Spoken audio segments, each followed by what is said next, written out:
Hello everybody, my name's Sian. I'm a counterfire activist in East London. I'd like to welcome you to this meeting, Sex and Sexism, and we've got two speakers. First of all, Lindsay German, who's the convener of the Stop the War Coalition. She's also quite a prolific writer at the moment. She's writing a book on, well, I think you've just finished the book on women and war, haven't you? No, that's it. Oh, you haven't? Okay. Coming soon, coming soon. And also a book on the people's history of London. This is Kate Connolly. I don't know why I got blank.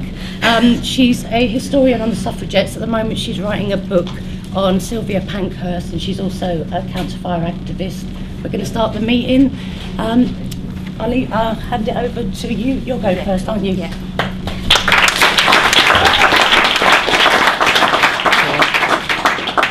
Okay, thank you. I want to start off by saying that Marxists draw a distinction between exploitation and oppression, and I just very briefly want to go through this because it's going to be sort of quite important for the talk ahead.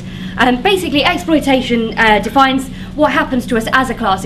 It's what happens to you when you go to work. Basically, you go to work, this is putting it quite crudely, but you go to work, you produce things, and you don't get back the value of what you produce. And you will notice that because there will be people at work who don't really do any work, they don't do the work that you put in, and yet they go home with a huge amount more money than you do. And that money that they have, that is actually yours. That's come from what you've produced. Clearly they're not producing very much, and yet they get a huge amount of the money. That's exploitation, basically. And obviously that is a specifically class-based experience, and therefore we can unite against that, organise against that on a class basis. Oppression is the discrimination against groups of people, and that discrimination on the basis of sex or sexuality or race, and that obviously can take place on a cross-class basis. So I want to talk about how we can organise against these two things as socialists and most effectively. And I want to use sort of two examples at the turn of the century, the turn of the last century, 19th to the 20th century. There were people who thought that your experience of oppression gave you far much more in common with other people who were suffering from that oppression than it did with your class, and that you ought to therefore prioritise the fight back against oppression. And I want to use as my example, because, you know, as Sian was saying, I've done a lot of work on the suffragettes, so I want to use that as my example. This was particularly the militant suffragette movement, was something that came out of the Labour movement. In fact, its very early tactics, the early tactics of civil disobedience, having huge meetings in Trafalgar Square, marching on Parliament, was actually inspired by the unemployment movement that was going on at the time. So it was very much rooted in the Labour movement, the movement of people that felt themselves to be dispossessed. Gradually, the way that movement developed was but from the leadership, people like Christopher Pankhurst were arguing against any link with social movements, any link with the Labour movement, and they said basically that because all women are oppressed and no women had the vote, they needed to be neutral on questions of class. And obviously we know that being neutral on these questions actually means supporting the status quo. So by ignoring the question of class and by saying that it wasn't happening, actually they just accepted the way that things were, and gradually all the social issues that many of the suffragettes wanted to inject into the campaign were ditched for a pure focus on the vote. And then they started to do things which really clearly did reflect the priorities, the political priorities of much more middle class, upper class women. They had, when the new king was crowned, they had a big coronation procession, for example, in support of the king. And then obviously when the First World War came round, the leadership of the militant suffragette movement, at any rate, supported the war effort. At the same time, there were a group of people that called themselves socialists who didn't take oppression seriously at all and didn't see how oppression actually helps to uphold the system of capitalism. So people like Hindman, who called himself a Marxist and yet really was anti-Semitic, really didn't take race into account, and this failure to see racist oppression and how this was justifying the imperialism of the time, basically saw figures like Hyman getting caught up in the jingoistic drive for the First World War, and essentially sort of ended up paradoxically in the same place as those suffragettes who'd also supported the war effort. And I think, we can look to more sort of recent examples today. We can look at what's happened with much of the French left, who by sort of imagining, I suppose, that racist oppression sort of doesn't really exist in France, or by not taking racist oppression into account, have actually taken a position of supporting bans on the hijab and the niqab. And if that's not the oppression of women, then I don't know what is. But anyway, it's obviously got itself into a very, very unfortunate position by not taking the question of oppression seriously. So my first point is that for any truly effective fight back, you have to consider how exploitation and oppression interact. And I want to highlight 3 ways in which they do. The first is to say that obviously exploitation affects your experience of oppression. Well, all women can suffer sexism, it's true. And in fact, some of the most sexist places in society are often the ones in the higher echelons, if you like.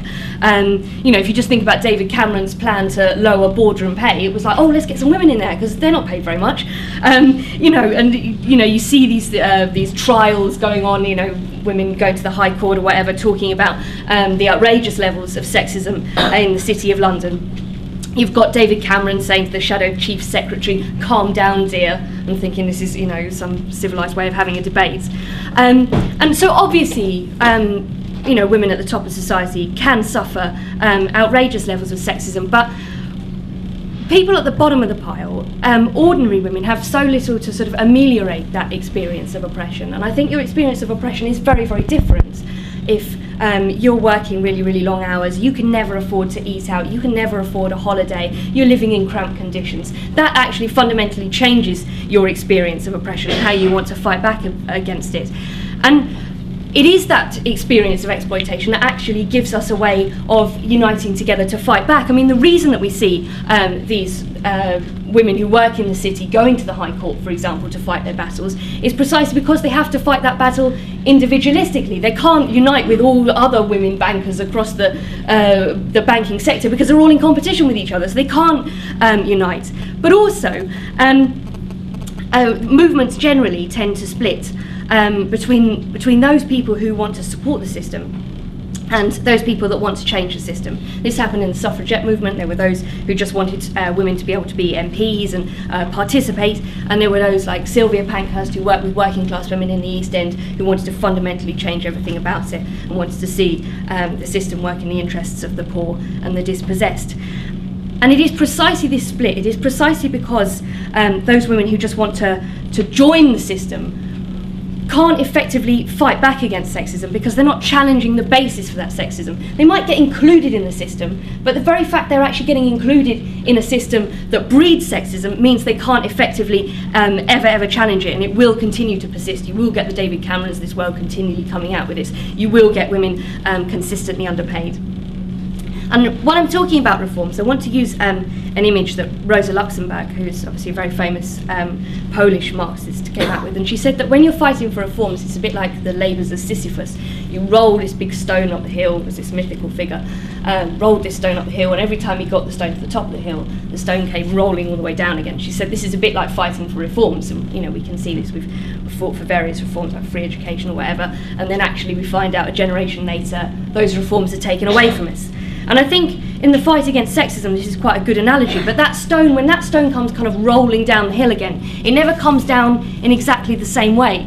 And quite often it's changed form, and whenever we've won something, it does seem to be our gains seem to be turned against us, and the language that we used in that fight can often be turned against us. And I want to talk about how this has happened. I think, if you think about the gains that women have made, because I don't want to underestimate this, obviously, a huge century of struggle that women were engaged in did win important gains, but if you look at what's happened to a lot of those gains, is they have definitely been turned against us. You look, for example, the fight for flexible work has actually been turned into flexibility for the boss, and flexible work for a lot of people now is that casualised nightmare that people are presented with. The right to be open about your sexuality and talk about your sexuality and wear what you want has been turned into the sort of raunch culture. It's liberating to be a pole dancer, and it's always done in that language that this is now liberating in this kind of postmodern sort of ironic era. Everything's ironic. You're just supposed to sort of pretend that sexism doesn't exist anymore. And if sexism doesn't exist, we can all have a laugh about it. Isn't it funny? Perhaps this was sort of signalled in a way, this sort of ironic era, as I'm going to term it, was perhaps signalled by the idea that women were quite happy, the new women who came into Parliament in 1997 were happy to get themselves labelled Blair babes. And I think, you know, it really signalled a sort of a very nasty turn. And you know, we're told that it's actually, you know, it's liberating now to go and be a pole dancer or to do lap dancing. This is now a new fun thing to do. It doesn't have the oppressive connotations anymore because sexism has gone away. And those who object to it, we're also told that we've got absolutely no right to object to this because those who do object to it are anti-sex. And I just want to make one point about this because this came up in another meeting recently, and I think it's important to be quite hard on this because thinking about it, every single movement in which women have been centrally involved and fighting for their rights, whether that be from the English Civil War right through to today, that has included new ideas, a new openness about sexuality and a fight for an openness about sexuality. You think about in the English Civil War, people were discussing new ways of living with each other, maybe alternatives to the family. You think about the suffragette movement, there were women living in gay relationships, women changing their names, women dressing totally differently.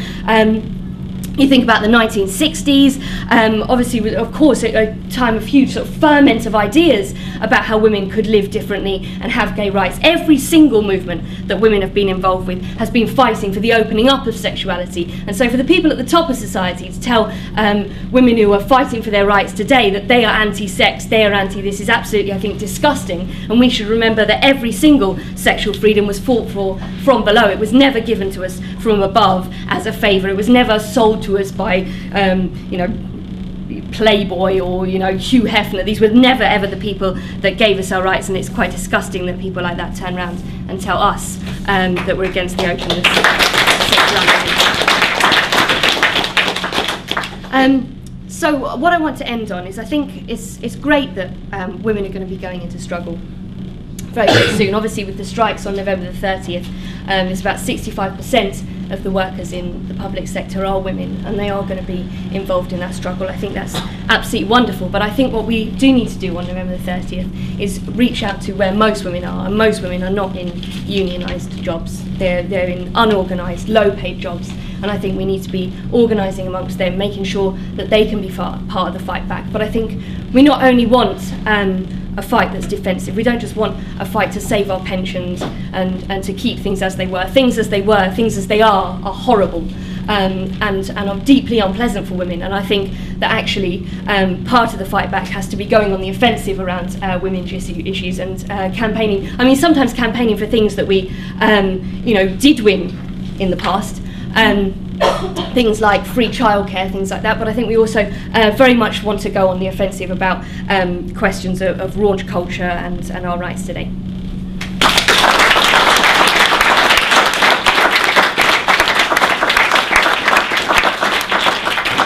Thank you, Kate, and I'll hand over to you, Lindsay. Okay. Do people mind if I use the mic? Well, it's in a sort of funny place in this room, but I suppose lecturers don't care too much about where they're standing, I suppose. But anyway, okay. I want to pick up from really where Kate was talking about when she talked about in every movement you have new ideas about sex and love and relationships and all this kind of thing. And actually, Frederick Engels said this in the 19th century. He said that in every movement, you know, every progressive movement, ideas of free love come to the fore, and that people talk about these things, they discuss these things, they practice these things, and it's really quite a remarkable thing. When you think of how you're taught about history, it's quite a remarkable thing to think that in the time when you're told history is about Puritans and Cavaliers, or when you're told it's about in the 18th century, the French Revolution, Marie Antoinette and all this kind of thing, that actually at precisely these times, women and some men were developing very modern ideas about relationships which challenged the church, which challenged all sorts of established ideas. And if you look at any movement, any social movement, a revolution, big movements, any of these things, you find that women very much come to the fore in the way that they're traditionally in society. They haven't really played this role, but they do when you talk about these movements. And I want to talk a little bit about the women's movement of the 1960s, partly because it was something that I directly experienced. I mean, this was a time when suddenly people started writing books where there was a book called The Myth of the Vaginal Orgasm, which was, you know, I remember talking to people in the pub about it with absolutely astonishing consequences, really, you know, because nobody had ever heard this kind of thing before, that maybe the orgasm didn't come from the vagina, maybe people could get orgasm in some kind of other way. Germaine Greer's book, whatever you think of Germaine Greer now, but her book, The Female Eunuch, was an incredibly important book in terms of people developing their ideas. Sheila Rowbottom's books on history, which suddenly, I mean, there had been books on women's history before, but not very many, and suddenly gave people the idea that actually women had done things. And of course, this wasn't about kings and queens, you know, it wasn't about Queen Elizabeth I, who's the kind of role model for bourgeois history, but was about women who'd been on strike, women who'd done all sorts of amazing things, women like Mary Wollstonecraft who'd written these kind of things, again under the influence of the French Revolution. So you had all this happening in the 1960s. In the 1960s, the women's movement developed in America and actually was always mainly about America. It was far bigger in America than anywhere else. In Britain, it was a relatively small movement. In America, it was big, and it came out of the huge movements that developed in America in the 1960s. Anti-Vietnam War, the civil rights movement in the South. Many of the women who formed the women's movement were actually people who'd gone to the Deep South to try and campaign against segregation and against the oppression that black people felt. And what happened to them was they campaigned against racism, they campaigned against war, and they found that there was a problem within their own organisations in terms of the men that they had to work with. One woman told a man that she was going to write a book, and he laughed at her and he said, "What do women write books about?" You know, this was the kind of thing. When they actually formed Women's Coalition, they went to a conference where they protested at the fact there was no discussion about women, and the next issue of the magazine produced by the people who'd organised the conference had a picture of a woman in a miniskirt with, you know, big drop earrings and made to look particularly, you know, kind of vacuous and pretty and so on. And it said, and her placard said, "We want our rights and we want them now." And they didn't do this because they supported women's rights. They thought women's rights were utterly trivial compared to what the Vietnamese people were fighting for and what the blacks were fighting for and so on. And this is what led to this movement in America. Now, in Britain, it developed in a slightly different way because it was much smaller. The movements here were much, much smaller. There was no direct involvement in the Vietnam War in Britain, so much, much smaller. And also because at that time in Britain, in the late 60s, you had an upsurge in working class struggle, which instantly found some recognition among people who now were beginning to call themselves women's liberationists or feminists. There was a very famous strike, which a film was made of a year or two ago, made in Dagenham, about the Ford women machinists who fought for equal pay in 1968. A less well-known strike, but probably even more important, was one of the night cleaners, the people who cleaned offices in London in 1970 to 71. They organised a mass campaign which socialist women were involved in, and socialist men were involved in helping them to organise the union, and that was led by a woman called May Hobbs, a very brave, feisty woman, who, you know, working class woman from Hoxton, who became a political activist as a result of it. So in Britain, the movement was always much more connected to the unions, to class struggle, and therefore questions of class became much more important in it. Even so, if you look at the 1970s, the struggle, I don't have time to talk about what happened in the women's movement in the 1970s, but essentially it was a struggle between what we would call socialist feminism and what you would call maybe radical feminism, or people call it different names. And essentially the radical feminism, the separatist feminism, really won out in terms of the women's movement, and the socialist feminism became very, very marginal to it. This was the situation by the end of the 1970s. The demands of the movement moved away from they still were for things like equal pay and nurseries, but they were also more about individual male-female relations, about rape, about domestic violence, you know, all perfectly good things to campaign around, but which immediately took away the centrality of class from the whole question of women's oppression. that again coincided with the working class movement going down, you know, being defeated, the rise of Margaret Thatcher. I mean, what a, you know, magnificent achievement for women in 1979 when Margaret Thatcher became Prime Minister and set about destroying the lives of men and women all over the country with some success. And actually, I would argue from that time on, the ideology of feminism became an ideology of individual advancement, as did the ideology of black nationalism in lots of ways. It became about, can individuals, you know, get places in business, in the media, in all these different things, which really will make them, you know, good. You've got, you know, will make them, people will think, yeah, women can do this, blacks can do this, all this kind of thing. That was what really happened in the 80s and 90s. And I sometimes watch these newscasters now and think, you know, did people really go to Mississippi in the 1960s and get shot and get persecuted, get put in prison and beaten up by the police, so we can have Christian Guru Murphy on the bloody Channel 4 News? Because that is very much how it is reduced to the question of, you've got a few role models, or do we think that Emily Maitlis and Kirsty Walk are the kind of acme of what women can achieve in society? Well, I sincerely hope not. I think we actually ought to have a vision which is much different from that. And that really, I think when we look at what is happening today, I think it's very, very clear that when you talk about how you achieve women's liberation, how you fight sexism, how you do all these kind of things, then firstly you cannot divorce it from class. And actually, whereas in the 60s and 70s it was much easier for people to say, well, you can get women's liberation without changing society, I think if you look at what has happened over the last 20 or 30 years, that the demands of women's liberation have come up against the limits of class society. The demands, Kate's absolutely right, the demands for free sexuality has meant that sexuality is now bought and sold as a commodity, just like everything else. You know, that they approach gay and lesbian people on the basis of the gay and lesbian pound and the money that they can make from these kind of things. It's come up against, as well, the reality of exploitation.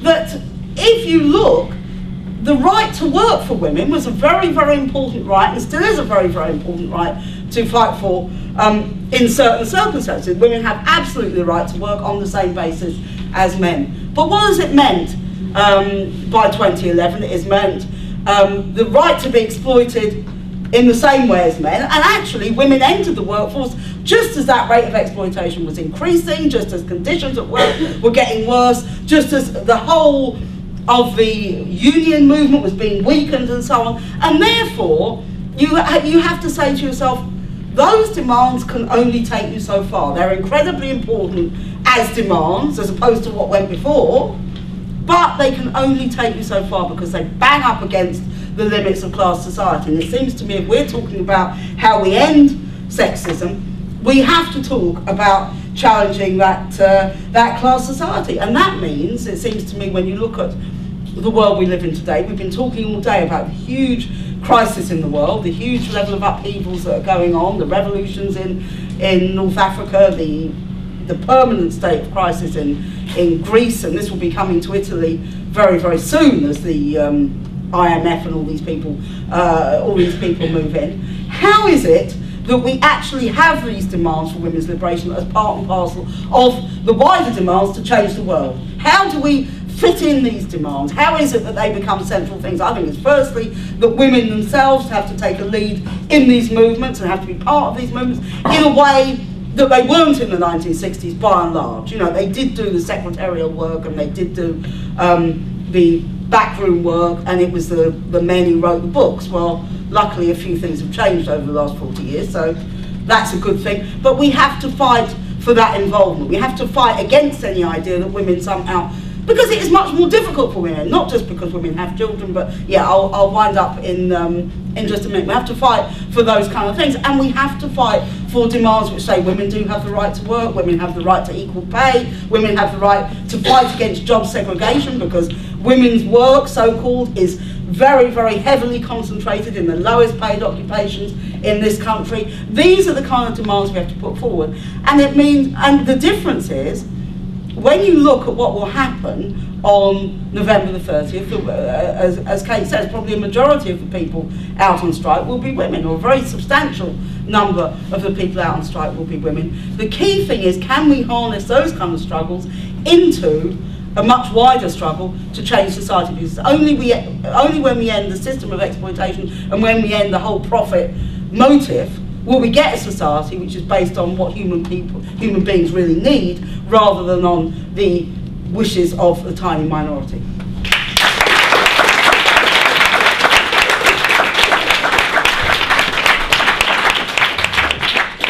Thank you. I'm going to concretely. I can make a comment if you, on the two. There was two things that I wanted to sort of link in, I suppose. Starting with what Dan was saying about how, women and the 30th of November and the strike action that's going to take place, and how can we do this? I mean, I think women's issues will come up quite naturally on the 30th of November, because after all, there has been quite a lot in the press about David Cameron does seem to be on the warpath and after women in quite a serious way, as in, he's attacking jobs where the majority of people working in those jobs are women. Obviously, women's services are being hugely cut, services around domestic violence, rape crisis centres, all those sort of things are being cut. And I suppose what I think about this is that the cuts and the way that they're being pushed through is a kind of I think this is going to really, we're going to see, the way that they're being pushed through is going to see a resurgence of sort of the old sexist ideas, which is that, basically, like, women don't really need jobs, they ought to be at home anyway, what are they doing going out to work? And I think there is a link. I'm really pleased that you talked about India, because I think the two sort of sides of the coin that you were saying, I think they very much are linked, and I want to sort of say that really the new sexist ideas, which are like, being a pole dancer is liberating, we'll tell you what's, how to have sort of liberating sexuality, and it looks like this, and it's bought and sold on the market, and you can't look any different, and you should always be sexually available, and being attractive is the most important thing at all times. Things are being cut, and I suppose what I think about this is that the cuts and the way that they're being pushed through is a kind of I think this is going to really, we're going to see, the way that they're being pushed through is going to see a resurgence of sort of the old sexist ideas, which is that, basically, like, women don't really need jobs, they ought to be at home anyway, what are they doing going out to work? And I think there is a link. I'm really pleased that you talked about India, because I think the two sort of sides of the coin that you were saying, I think they very much are linked, and I want to sort of say that really the new sexist ideas, which are like, being a pole dancer is liberating, we'll tell you what's, how to have sort of liberating sexuality, and it looks like this, and it's bought and sold on the market, and you can't look any different, and you should always be sexually available, and being attractive is the most important thing at all times. There's that sort of like new sexist idea, and the old sexist idea was sort of like cover up and shut up, and you don't have a sexuality even, and I mean, I do think that once you get one, actually you do get a rise of the other, and the effect of both is to attack women. And I think quite a clear example of this for me, I suppose, was at the same time as you've got this sort of new offensive against women, saying like, you should all want to be pole dancers, this is what you should aspire to, how to look like a porn star when you're making love, like all the crappy headlines that you see all over magazines and all this. At the same time you've got all that going on, you've got a policeman in Canada getting up and saying to a group of girls, basically, if you look like a slut, it is, your fault if you get raped. And I think that, that sort of attitude has been fed by, so I think the two have a real interlink, the old and the new sexist ideas, and we will see a resurgence of the old ideas with the cuts and with the new sexism. if you continue, and anybody else got any questions or points, if you want to stick your hand up, then I'll be ready for you. Okay, well, I'll just deal with some of the other, Kate's dealt with those two questions. I want to talk a little bit about childcare and women at work, because if you look at the figures for childcare, in recent years, the cost of childcare has gone up much more sharply than earnings and most other prices, actually. In other words, what they're doing with childcare is exactly what they're doing to the rail fares for commuters and all these other kind of things, is they know you have to go to work because you can't afford not to go to work. So, and they know if you've got kids, you've got to put them into childcare. So you will just pay. That's what they're doing. And the cost of childcare now in London is what, between £10,000 and £15,000 a year, depending on, you know, to get a full-time place in a nursery. Now, lots of women don't even earn that, right? So there is no chance of them being able to. But what it means is that for women who are on even slightly higher earnings, there's a lot of families where by the time they've paid childcare, money that you pay for going to work, you know, travel and food, and you have to buy clothes and all sorts of things to go to work, but actually the whole of the woman's wages is going on getting her to work, not on anything that you might think would benefit, you know, you might go out or, you know, enjoy yourself or have a holiday or anything like that. It doesn't even come to it. So this is the most hideous form of privatised childcare, which they don't dare. I mean, they try to do it with education, but actually by and large education between the age of 5 and 18 is free. But this, and healthcare is free, but childcare is absolutely extortionate. So what they're really saying to people is, we know that you can't really afford to pay for it, but you have to pay for it, and that, as far as we're concerned, that's what you're going to have to do. And Carol's point is right as well, that they say they want women to work, but at the same time, you're really caught if you work. Most women can't afford not to work, that is the truth. I mean, when you hear about these people where the woman doesn't work and is at home all the time, usually the man has got a pretty high salary, higher than the average, you know, usually over 40,000 or something like that, and they make a decision probably on the basis of what I've just said, that it's cheaper to, you know, to stay at home rather than pay all this money for travel and childcare and all this kind of thing. Most people can't afford that. So you get complete stress in the lives of women and men, but particularly women, because they're the ones who normally take the day off when the kids are sick or anything like that. Completely stressed. They're worried about getting their kids to school, they're worried about getting to work, they have to worry about the school holidays. None of these things are provided for, and at the same time they're getting lousy wages at the end of it. And it seems to me it's really an expression of how absolutely terrible our society is. I mean, what kind of a world is it where people have kids and probably barely see them because they're working all the time and they're commuting and doing all these sort of things? And really, any normal society, any decent society, you don't even have to talk about a socialist society, but any decent society would have a 35-hour week, which means that everybody works less hours, so people have got more time to care for their kids and look after their kids and have some leisure. And you would have a free childcare service. It seems to me absolutely elementary. Do you want me to answer the religion one, or should we do that a bit later? Do you want to take some more? Let's take some more. Yeah. I've got one here, so maybe you could use that as you round up, innit? Okay. Yeah. Yeah. Ellie. There's so much that I would there was It's where they choose to spend their money, and I think if we had the slogan "Fund Childcare, Not Warfare," that sort of goes nicely with the "Fund Education, Not Warfare," and you could probably do a whole series of these. So I'm going to get a little handmade placard with that on it.